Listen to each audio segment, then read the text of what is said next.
ఖర్జూరంతో ice cream చేస్తాను.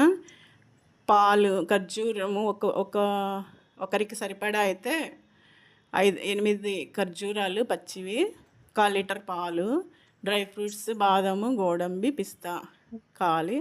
ఇప్పుడు ఖర్జూరం 8 గింజలు తీసేసుకొని పాలేసి పేస్ట్ చేసుకోవాలి, పక్కన పెట్టుకోవాలి. ఇప్పుడు పాలు బాగా మరిగించి చిక్కబడినాక ఈ పేస్ట్ వేసేసి ఇంకొంచెం చిక్కబడేలాగా ఉడికించుకోవాలి.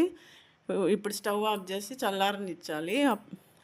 పాలు చిక్కబడే వరకు ఉడికించుకొని చల్లార్చుకోండి. తర్వాత కుండ నేను బయట తెప్పించుకున్నప్పుడు మట్కా కుల్ఫీ కుండలు చిన్నవి దొరికినాయి, నేను ఆ కుండలో వేసుకున్నా. లేని వాళ్ళు ఐస్ క్రీమ్ మౌల్డ్స్లో వేసుకోవచ్చు.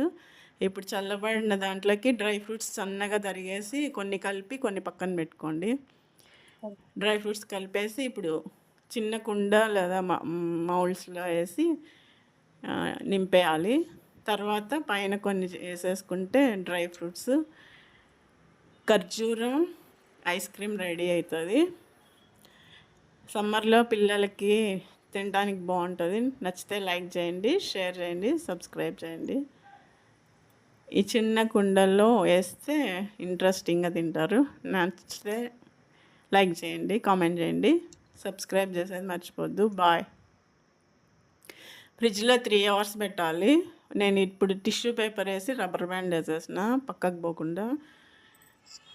లేదంటే ఒక ప్లేట్ పెట్టేయచ్చు చిన్నది. 3 అవర్స్ పెడితే పర్ఫెక్ట్గా కూల్ అవుతుంది ఐస్ క్రీమ్. ఓవర్గా పెడితే అది గట్టిగా చాలా రాడ్గా ఉంటుంది. Please subscribe my channel. పర్ఫెక్ట్గా అయింది. ఇప్పుడు ice cream ready. Bye. Taste super ఉంటుంది. కొత్తగా ఖర్జూరం ఐస్ క్రీమ్ ట్రై చేయండి. బాయ్.